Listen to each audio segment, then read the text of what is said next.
व्यक्ति के द्वार पर यमराज पहुंच गए। अब जैसे ही वो व्यक्ति वही खाता बना करके व्यापारी था, 24 घंटे दिमाग के अंदर धन की कैलकुलेशन उसके चलती रहती थी। तो जैसे ही द्वार पर यमराज पहुंचे तो वो देख करके घबरा गया कि ये कौन है। बोले मैं यमराज हूं, तुम्हें लेने के लिए आया हूं। तो ये घबरा गया, बोले महाराज कम से कम आप आ रहे थे तो कोई सूचना तो दी होती, मैं थोड़ी तैयारी तो कर लेता। मेरा दुनिया भर का धन दुनिया के पास में है, परिवार वालों को बता तो देता कि यहाँ यहाँ धन दिया हुआ है, आप ये कम से कम ले तो लेते, कुछ तो संकेत किया होता। तो यमराज ने कहा भैया मैंने तुझे बहुत संकेत किए, परंतु अपने तू राग रंग में ऐसा डूबा हुआ था कि तूने मेरी एक सुनी नहीं। भगवान बहुत संकेत देते हैं, लेकिन हम अपनी ऐसी दुनिया में खोए हुए होते कि हमें कुछ दिखाई नहीं देता। बोले अब तेरा समय पूरा हो गया, अब तेरे पास समय नहीं है, तुझे चलना होगा। बोले महाराज ऐसा मत करो, कुछ तो थोड़ा मुझे 1-2 दिन का और समय दे दो आप। बोले नहीं नहीं अब तुम्हें चलना होगा। बोले ठीक है, आप मुझे 1-2 दिन का समय नहीं देते तो कोई बात नहीं, आप मेरे द्वार पर आए हो तो कम से कम 1 कप चाय तो बनती है ना। तो बोले ठीक है, तुम आग्रह करते हो तो मैं चाय पी लेता हूँ।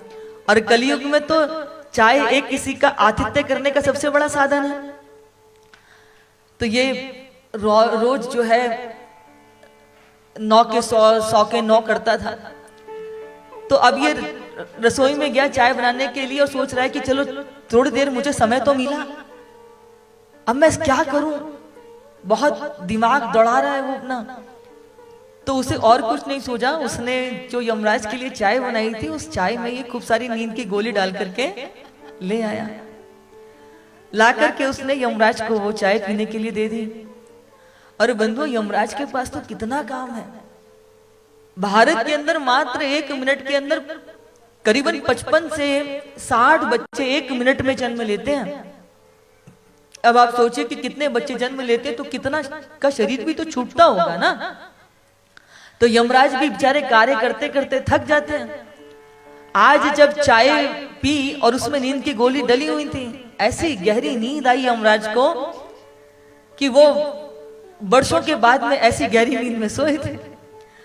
अब इसको लगा कि जब तक यमराज उठे मुझे कुछ करना चाहिए।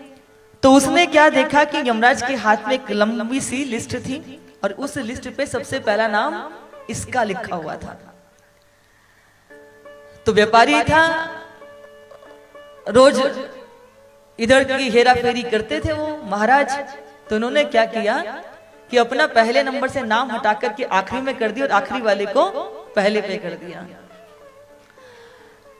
कुछ घंटों की अच्छी नींद के बाद जब यमराज की आंखें खुली तो आज वो उस व्यक्ति को बहुत धन्यवाद देने लगे कि भैया तूने तो मुझे ऐसी चाय पिलाई कि वर्षों के बाद मुझे ऐसी नींद आई है। मैं तुझसे इतना प्रसन्न हूं कि अब मैं इस लिस्ट को प्रारंभ से शुरू न करके अंतिम से शुरू करता हूं।